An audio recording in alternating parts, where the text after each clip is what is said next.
And they switched the camera on, and I did the dialogue. And that's all I can tell you, apart from the fact he never said cut. I mean, all right, I'll fill you in a little bit more on the circumstances on that, around that day. It was election day, whatever that was, in November, was it? Yeah, November. And that scene was being shot around the time when the result came in California. 9 or 10 o'clock or something. Proposition A. Well, there were two results came in. One was that Barack had won the election, and one was that Prop 8 had passed. And they would, I probably wouldn't have known that much about Prop 8 had I not been in California, and also had I not been doing a film that was to do with a gay character in California, etc. And so there were these two completely conflicting things. One was,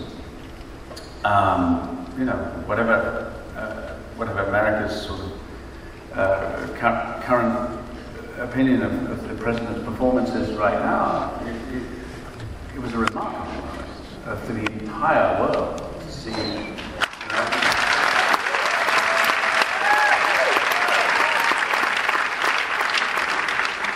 I spoke to my 7-year-old the next morning, and he said,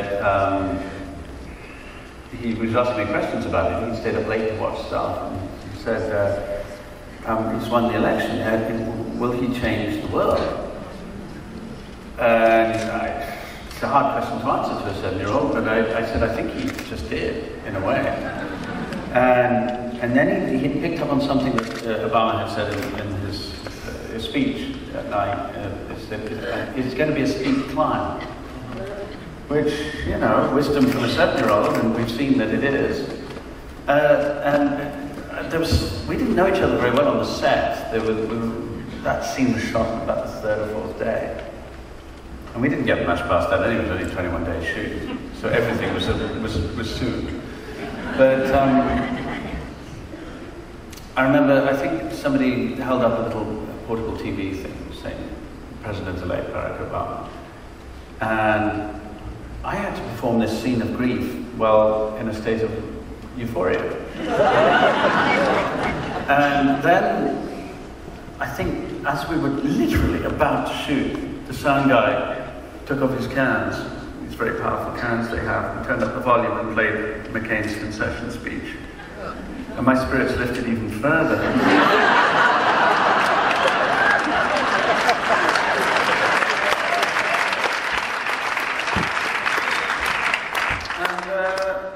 Okay, brief action.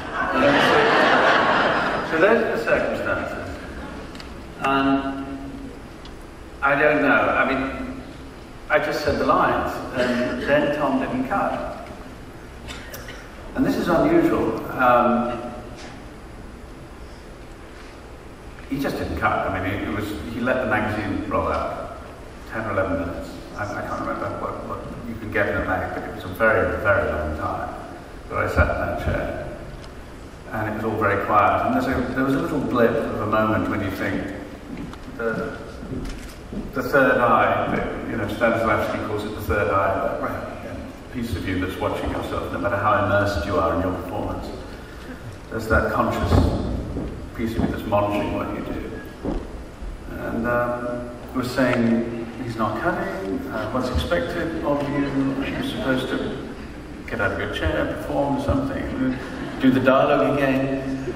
But actually that moment went very, very quickly, and so it was an invitation, as far as I was concerned, just to inhabit the moment, and that doesn't come very often. The fact that he focused on the phase, and he allowed the actor's phase to do the work, of course. Well, I think that's a sign of a kind of fearlessness on his part.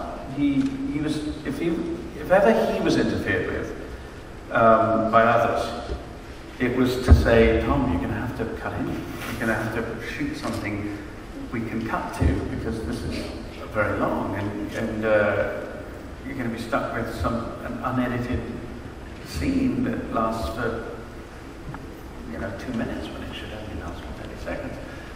And he had utter confidence in the material he had, just to let things play.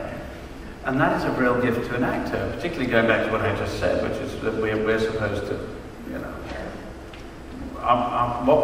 you know, we make use of other people's dialogue, but our work is not the dialogue, our work is the rest.